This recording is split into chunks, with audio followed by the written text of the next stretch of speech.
So I was woke up in the morning to see the video of you in the West Bank. I've seen videos like this. I've interviewed people. I've interviewed former prime ministers of Israel about this issue. I've interviewed settlers in Israel, and obviously I've interviewed people that have been the victims of this. But I never thought I would see a scene like this. And KK, maybe you can show the video without the audio while I speak to the congressman. But I've never expected to see a member of American Congress being treated that way. Maybe let's start with telling the audience of exactly what happened in the West Bank. It was quite shocking, not just the incident, but frankly, the response to it. I was with a group of American Jews, Israelis, and Palestinians. We went to Zanuda village. Zanuda village was destroyed by extremist settlers. It was attacked allegedly by Yanan Levy, a notorious settler who is videotaped as killing a Palestinian, Ottawa, and his group destroyed this village, and they destroyed a elementary school, so much to the point that the Israeli military has issued an order that the extremist settlers shouldn't be going there to the village to inflict more damage. But we were invited by the villagers themselves to come see what the damage was.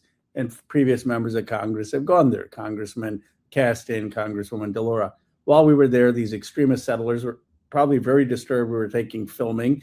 And so they surrounded our van. They started kicking the tires. One of them had an M4. Another was also armed. It was an M4 with a silencer. So if they killed someone, no one would hear about it. And they were laughing at us. They were wiping the windows. They were taunting us, videotaping us. And then about 20 minutes in, the IDF gets there. And I thought, okay, they're here to clear the road. But the IDF actually takes the side of the settlers. They further blockade us in. They watch as the settlers call more of their friends. These cars arrive, and they're all blocking in our van. We're detained for almost 75 minutes. We're only alive and unharmed because I was in touch with the American embassy, and David Brownstein there finally got to a senior Israeli official who called the police. And before the police got there, these settlers dispersed and the IDF dispersed, and we were able to go. Now, as outrageous as that was, that the IDF was on the side of the settlers, when Prime Minister Netanyahu was asked about this on Meet the Press yesterday, when the Israeli ambassador is asked about it, instead of saying the obvious, which is that we're sorry Americans were detained, we feel terrible about it, we're going to prosecute these hoodlums who detained them, and we're going to investigate the IDF, and we apologize to the congressmen and the Americans who were detained. They lie about the situation. They say that the Israeli military actually dispersed the extremist settlers, which is contradicted with the very videos we've released. But of course, if you could have people lie about a genocide of Gaza, they're certainly willing to lie about what they're doing with Americans. But they are picking the wrong battle. I mean, to fight with the American people and to mock and dismiss the fact when Americans, including American Jews, are being detained, they really are oblivious to American public sentiment. What led to this? Like, how? I wouldn't expect to see this in any other country, especially not an ally of the US.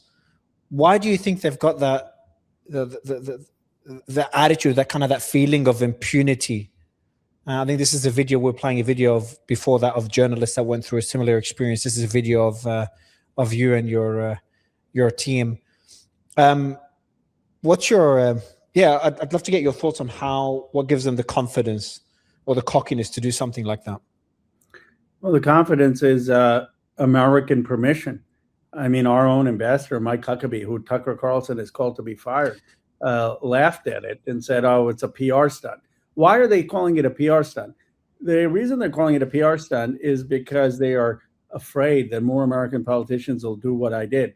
I've been to Israel 3 times. I met with Prime Minister Netanyahu, met with Prime Minister Bennett. I've had emotional meetings with families who have lost loved ones with the October 7th terrorist attack, including John and Rachel Poland. But how dare I go on a trip to the West Bank, Palestinian-led? And so they want to call that a stunt. They don't want American politicians doing that. And they know that there are enough people in America currently in the power structure who will let them get away with it and who will not call them out. And that's why they have been able to act with impunity. What they're miscalculating is that they have lost many Americans under 50, both Democrats and Republicans, and that the power structure in this country is about to change dramatically in 2026 and 2028. I'm just looking now quickly if I've asked an LLM, I've asked Grok, when was the last time a member of Congress been detained by people holding a rifle? By the way, you said it was an American-made rifle, yeah? That's what our security guard said. An M4 American-made. And I still don't have an answer, so I'm waiting for that answer, but I'm sure it's not going to be an example that's very relatable. It still doesn't have an answer. It gives you an idea. There appears, let me see. I'm just still searching for an answer of where this is done. If any other country, you can't find any yet. There appears to be no documented recent precedent to what you've been through. Wow. And it's just, I know there was a Johnstown man, I think it was Leo Ryan, but that was many, many decades ago. Exactly. If you have to go back decades to find an example, what country was that in? I don't even remember where it was, but I remember growing up reading about it. And Jackie Spear was a staff member. She was shot, but this is decades ago. It's if you look up the Johnstown massacre. But what's absurd about this is not just that it's being held at gunpoint. Sorry, you said you won the Jonestown one, yeah? Yeah. Yeah, that's the one they gave. The closest, so I'll read out the exact response. There appears to be no documented recent precedent. Khanna may be the first sitting U.S. congressman in modern times detained abroad by armed civilians. And we're not talking about a country hostile to the U.S. We're talking about America's closest ally. The closest comparison is Representative Leo Ryan in 1978, armed Jonestown cult members. That's the closest example to what you've been through. Well, you may want to lead with that. I didn't even know that. Of all that I've done, that is remarkable, truly, that has not happened to a member of Congress. But it's not just that it happened with armed vigilante civilians. What is equally disturbing and more disturbing is that the IDF, the military, took the side of the vigilantes. This would not happen almost anywhere else in the world. I mean, wouldn't happen in China where I've been, wouldn't happen in Saudi Arabia. And if by some chance it happened because these IDF soldiers, young people, rogue, the prime minister would be on the phone apologizing profusely to the American people. And it's not just me. There were 3 other Americans there, 2 of them American Jews, one of them another American. And then there was an Israeli citizen. There was a New York Times photographer there. It's just it's unbelievable, really. That's insane. What did you speak to the IDF soldiers yourself? Did you get a chance to speak to them? I did not. In candor, the American embassy said do not engage, but we had our security guard who spoke Hebrew go out and speak to him, and an Israeli citizen with Breaking the Silence, Nadav Weeman, who went and spoke to them. And he posted a video today with body camera footage saying they didn't care. They were on the side of the settlers. And some of the video we didn't capture where they were cursing us, mocking us, and basically engaged in a blockade. The IDF says we were in a location that we weren't supposed to be in. And that's just totally false, because under the military order, which they claim they have for the Zununa village, that applies to the extremist settlers, not for their destroying it. And it's very clear that villagers are able to invite people in to see the destruction. The whole point is to protect the villagers from the extremist settlers. And other members of Congress, like I said, were there 6 months ago. And so the irony is that the people coming are the extremist settlers, and the Israeli government is fine with it. They're trying to defend the extremist settlers. Why? Because an election is coming up, and they don't want to cross that constituency that is fine with what Yanon Levy and others are doing in basically taking over land in the West Bank and trying to intimidate the Palestinians into leaving. And you've got the so-called American ambassador to Israel, who's meant to be the first person to be condemning this and jumping on a call with you, making sure you're okay, probably jumping on a call with the authorities when you went through this to support you. And instead, he's put out a statement calling this a PR stunt rather than criticizing those behind it. Have you spoken to Mike Huckabee at all about this? I have not. I mean, Huckabee is just totally in the pockets of Netanyahu, so it doesn't surprise me. I will say David Brownstein was very, very helpful, the career official at the American Embassy, and probably saved the lives of Americans and saved us from harm. Do you remember that statement? I saw it in a speech recently that Mike gave, where he said the United States would not exist if it wasn't for Israel. He made a lot of similar statements as well, but that one really stuck with me. It's just so crazy. I mean, it's not the immorality; it's just the stupidity of it. It's insane. When I first saw it, someone sent it to me. I had to fact check whatever they sent me, because I'm like, there's no way that's true. I understand the slip of the tongue in his interview with Tucker when he said they can have it all. I'm like, all right, maybe that's true. Maybe he just kind of misspoke. But to say something like the United States would not exist without Israel. But let's look at the bigger picture, Congressman, something I've been talking a lot about, especially with this war and the war that's just getting worse and worse. Before I ask you about Trump's also crazy post today about charging a fee in the Strait of Hormuz,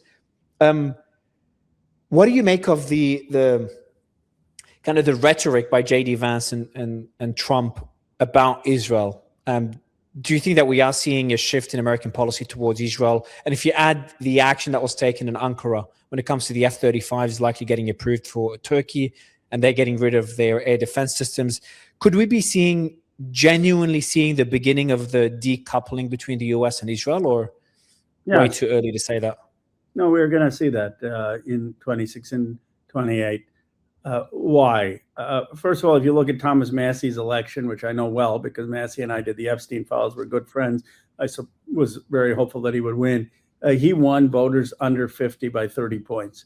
And he lost, of course, voters over 50 by over 30 points. But Vance sees that. He sees that the younger generation of Republicans have totally turned on Israel and are concerned that we're getting into these foreign wars in Iran because of Netanyahu and Israel's actions. And he wants to win the Republican nomination. He knows he can't do that without some young Republican votes. So there's the political reality on the ground, both for the Democrats, where it's, I would argue, not just young voters, but all voters, a large majority of voters. For the Republicans, voters under 50. And then there's the practical reality, which is that Israel bombing Lebanon is continuing a war that is leading to higher gas prices for Americans and more Americans in harm's way. And by all the reporting, it is very frustrating to Donald Trump and the administration. Now, they may not be willing to take as drastic action as I believe is necessary, but they certainly are not happy with the insolence of the Israelis. I was speaking to Joe Kent Tucker about Tucker's statement. I spoke to them both about the possibility of a third party and Tucker supporting a third party. And I remember saying something. I'm like, imagine a ticket with Tucker, people like Kent, Marjorie Taylor Greene, who you know personally especially from the Epstein files, yourself, Massey, just a party that that kind of really focuses on the promises that were made by both parties over the last few years. Is that something that you'd even? I know the answer is going to be no, but do you think that could even happen? Do you think Tucker could launch a third party? Do you think there's a possibility that we have all these different politicians from both sides of the aisle come together, in support of certain issues that are bipartisan? Well, I'm a proud Democrat, and I'm a proud Democrat partly because I believe in sort of a multiracial democracy and have disagreements on issues of immigration and race with the people you mentioned. But that said, I'm independent-minded, and I believe on issues of opposing foreign wars, on issues of seeking justice in Palestine and not having impunity for Israel, on issues of taking on the Epstein class and the corruption of an elite that doesn't think they have consequences, on issues on rebuilding our manufacturing and industrial base and not just allowing capital to flow out wherever it wants with no regard for the communities, on the issue of taking on the lopsided economy where the billionaire class hasn't had to pay fair taxes and get capital gains tax breaks while ordinary people are paying more tax, I do believe there can be a broad populist coalition. And to me, a third party or multiple third parties would be a helpful injection into the American political system. So I welcome third parties. I'm one of the very few people who is a proud person, a Democrat, who says, yes, let's have third parties. And then they say, Ro, but what if they cost us an election because they siphon off votes? I said, well, that means we didn't do a good enough job convincing voters. It's only American politics where we blame the voter, right? I mean, can you imagine if Apple made a bad iPhone and then sitting around saying, you know what, those customers, they were so bad, they didn't buy our iPhone. No, they say, what did we do wrong? In our party, if we're not winning voters, they said, well, why did they go vote for Ralph Nader? Why did they vote for a third party? Why didn't they leave the ballot blank? As if they're obligated to vote and give us the vote. We have to earn the vote. And the third parties would help force us to earn the vote. Congressman, we haven't spoken since the Epstein files, so I've never gotten the chance to ask you. And it links to the developments today. What the hell happened? Like, how are we here?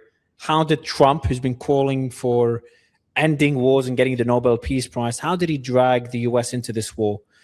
And the reason I ask it now is I'm trying to get an idea of what he's thinking to put out posts like he put out now. Is he trying to get out of this? Is he trying to get out of this war and just trying to get Iran to give up their ambitions to charge a fee? Or is he adamant on controlling the Strait of Hormuz or causing regime change? What do you think is more likely? Because I'm leaning in the former. I'm leaning like he made a big mistake. He wants to get out of this. But as I see things like what we're seeing now and what we saw in the last 2 weeks and jeopardizing it all and escalating things, I start to worry that maybe some of my other guests that are talking about this being a long-term plan and something Trump may continue after the midterms, that maybe they're right and I'm wrong. It's very tragic that he got dragged into the war in Iran. I always thought that Trump was authentic about two things, even though I disagreed with him. That America was getting ripped off by China and other countries and that we needed fair trade. Now, I don't agree with the blanket tariffs, and I believe we need industrial policy, but I always thought that was a through line and something he's been saying since the 1980s and one of the reasons he won. And the other thing I thought he was honest about, at least since 2016, put aside whether he supported the Iraq war or not before that, but in 2016, he was clearly the Republican saying, we made a mistake in getting into these foreign wars, and I'm not going to get into these foreign wars. And he ran very strongly against that in 2024. And so I'm just shocked that he has gotten talked into getting into a not just foreign war, but a war in the Middle East, the very wars that Americans wanted to see ended. The only thing I can think of is that he was subject to the same hubris of power that unfortunately our recent presidents have been subject to, which is that the illegal coup in Venezuela went well. Our military executed it very well, and he thought, oh, that wasn't that difficult. I took out the Maduro, and let me keep going. And that gave him a confidence that maybe he could just topple this Iranian regime and get another regime in there. And people said this is how you make history, that if you think of the great presidents, Washington, Lincoln, and FDR, they all won wars. And you want to be on Mount Rushmore, you want to be a great president, you got to win a war, you should be the great liberator. And he basically bought into that and now went into Iran. And now I think he realizes that his original instincts were right, and he's got to get out of this, but he can't get out of this with a deal that's so much worse than Obama's and with Iran getting money from the Strait. So he's seeing how does he get out of this without looking like total appeasement to Iran. And it's a hard thing. And he's basically said, JD, you figure it out and take the fall for it. But that's, I think, the dilemma he finds himself in. Yeah, the Epstein files were a shit show that you've been covering and been vocal about. Never thought would be in a worse situation. Never thought would be here. Well, the last thing I want to get your thoughts about, and probably the craziest thing, crazier than this war, crazier than the Epstein files, is section, I think it's 224, the one about merging the US and Israeli militaries. I think they're called melting them together, giving a lot of access to the IP and intelligence that the US has to the Israelis. There's also another legislation that Senator Cotton's trying to pass, if I'm not mistaken, about merging Mossad and the CIA. Just sounds wild to me. I don't know if I'm misinterpreting it, but it's like worse than anything else that I've seen before in terms of Israeli influence or pro-Israeli lobby influence in the US. It's so cynical. The entire country in America wants us to do less with Israel, not more. Only the United States Congress would dream up legislation of how to get us more integrated. I wouldn't recommend this for any country. I would be the first to oppose this if they were proposing something like this with India. I'd say, are you crazy? You're going to compromise American sovereignty and have a joint military production with a foreign power, regardless of who they are? What if they have different divergent interests? And now we're co-producing our military. And the reason they're doing this is Netanyahu realized that there's no support for American aid continuing. So he says, well, if we're producing the weapons, we don't need to go through Congress. We don't need their authorization for military sales. We don't need their aid. There are weapons. And this is an end run around the Leahy law, around the laws for aid. It needs to be absolutely opposed. I led the fight in trying to remove it from the Armed Services Committee. Massey led it on the House floor. And we're going to continue to fight for what the American people want. But people, what's surprising to me is how many Americans care about this. Because obviously most Americans care first and foremost about their rent, their food, their gas. But what they see is that our politics are not serving them, that they're a group of powerful people who have skewed the American political process to serve ends that are not working for the working class, whether that's the Epstein class, whether it is these billionaires who aren't paying a fair tax, whether it is Israel and the Israel lobby that is getting us into these wars and compromising our sovereignty. The American people have had enough of it. And that's what's driving a lot of the populist anger in America. Do you think the NDAA will pass with that section if you had to bet? Is it looking more or less likely to pass? Because it just sounds crazy to me if it does pass. I would have said yes. It certainly will pass the House with that, but I think there is increasing chance it could get stripped in the conference when the House and the Senate meet because of the light that has been shed on it by people like you, Massey, me, and now others. It was a big move when Adam Smith, the top Democrat on the Armed Services Committee, has now said he opposes it. So the more of those folks that come out against it, the better chance we have to keep it out of the conference committee.